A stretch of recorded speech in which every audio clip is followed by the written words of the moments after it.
Welcome to Pastor Andrew's Inspirations.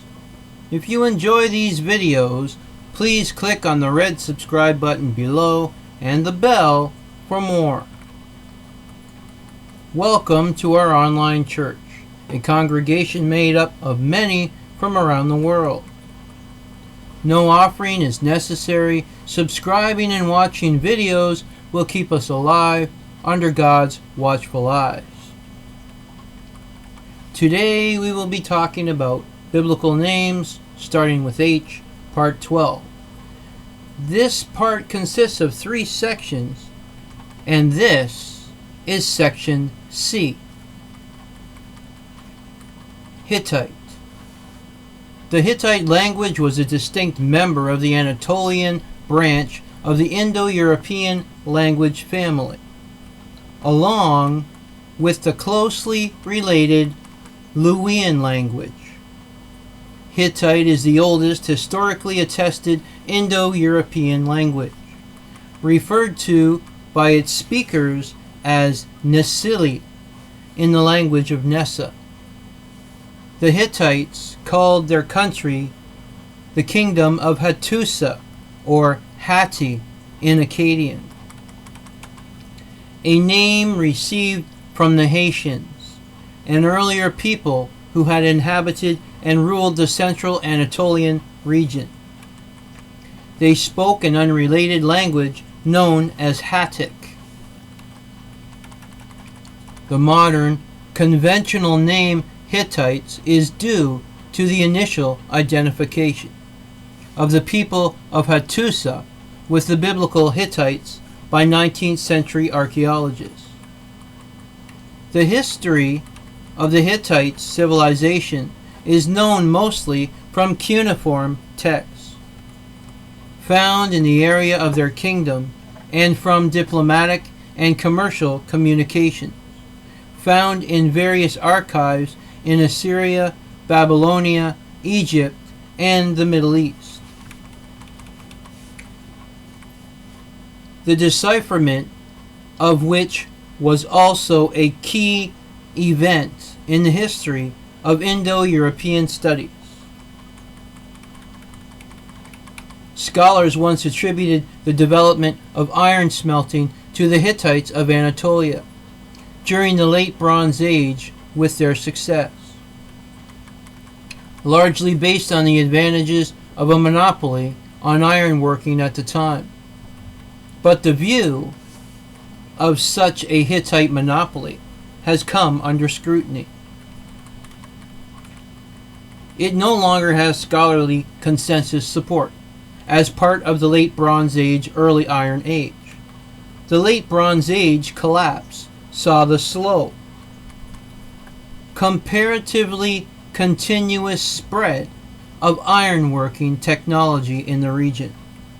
While there are some iron objects from Bronze Age Anatolia, the number is comparable to that of iron objects found in Egypt and in other places. From the same period, and only a small number of these objects are weapons.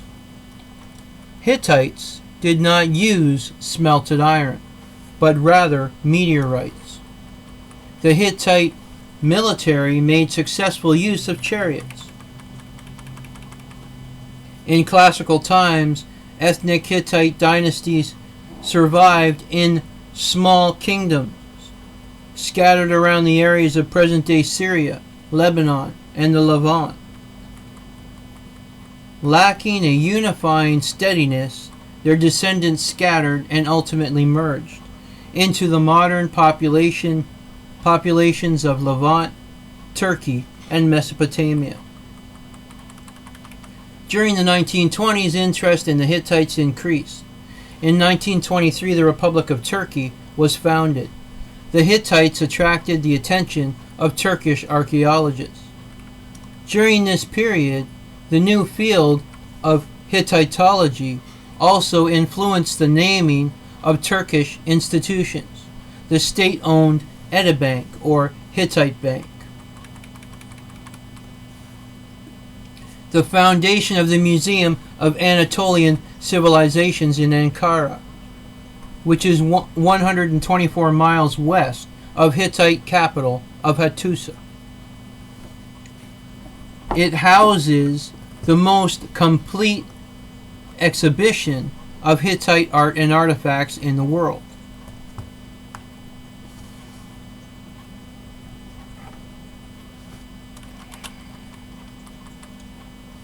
Hivites. The Hivites were one group of the descendants of Canaan, son of Ham, according to the table of nations in Genesis 10. A variety of suggestions have been made.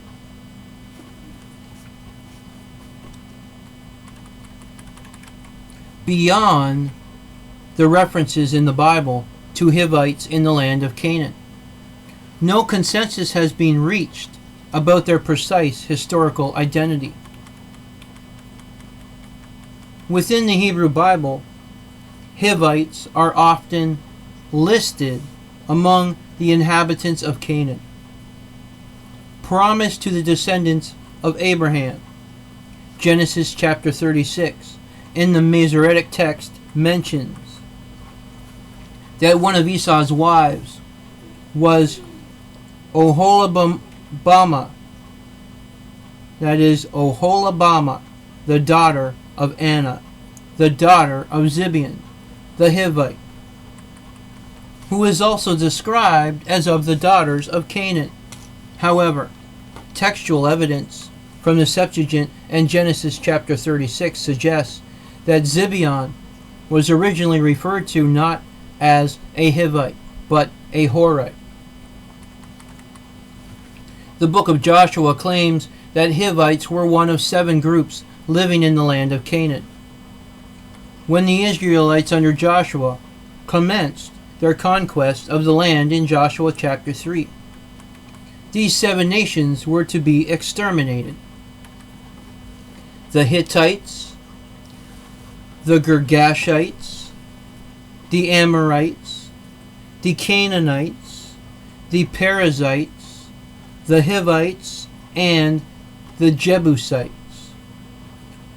In Joshua chapter 9, Joshua ordered the Hivites of Gibeon to be wood gatherers and water carriers for the temple of Yahweh.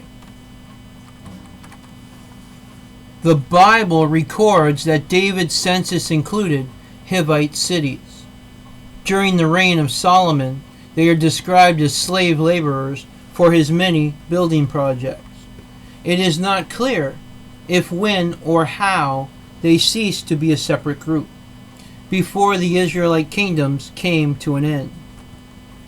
Before the archaeological discoveries that revealed the Hittite civilization, the only source of information about the Hittites had been the Old Testament.